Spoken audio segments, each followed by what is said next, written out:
जिथे परिस्थिती गंभीर तिथे महादेव कोगनोरे खंबीर, अशीच काहीशी दृश्य आपल्याला यापूर्वी सुद्धा पाहायला मिळाली आहेत. दरम्यानच्या काळात अवकाळी पावसानं झालेल्या शेतकऱ्यांचं नुकसान आणि झालेली घरांची पडझड पाहण्यासाठी शेतकऱ्यांच्या बांधावर महादेव कोगनोरे पोहोचले.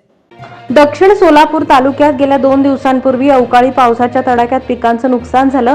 एमके फाउंडेशनचे अध्यक्ष तथा सागर सिमेंटचे मुख्य व्यवस्थापक महादेव कोगनोरे यांनी तालुक्यातल्या अनेक गावांना भेट देत शेतकऱ्यांच्या बांधावर जाऊन पीक नुकसानीची पाहणी केली आहे. यावेळी शेतकऱ्यांशी बोलताना महादेव कोगनोरे म्हणाले, प्रशासनाच्या दरबारी शेतकऱ्यांची व्यथा मांडून बाधित पिकांची तातडीने पंचनामे करून शेतकऱ्यांना त्वरित नुकसान भरपाई देण्यासाठी प्रयत्न करणार असल्याचं सांगत त्यांनी धीर दिला.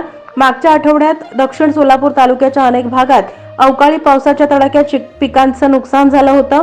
उन्हाळी गहू, भुईमूग, कांदा, भाजीपाला, मका या पिकांसह फळबागांचं नुकसान झाल्यानं शेतकरी हवालदिल झालाय.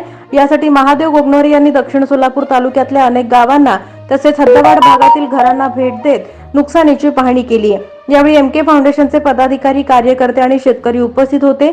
महादेव कोगनोरे यांनी केलेल्या पाहणीत आंब्याची झाडं, लिंबाच्या बागा, उन्हाळी भुईमूग, कांदा आणि हद्दवाढ भागातील घरावरील उडालेले पत्रे, घरांची झालेली पडझड, विविध पिकांचे आणि अनेक घरांचं नुकसान झाल्याचं दिसलं. त्वरित पीक नुकसानीची पडझड, घरांची काटेकोर पंचनामे करण्याची मागणी यावेळी महादेव कोगनोरे यांनी प्रशासनाकडे केली आहे. महादेव कोगनोरे यांनी बाधित शेतकऱ्यांशी संवाद साधत शेतकऱ्यांना धीर दिलाय.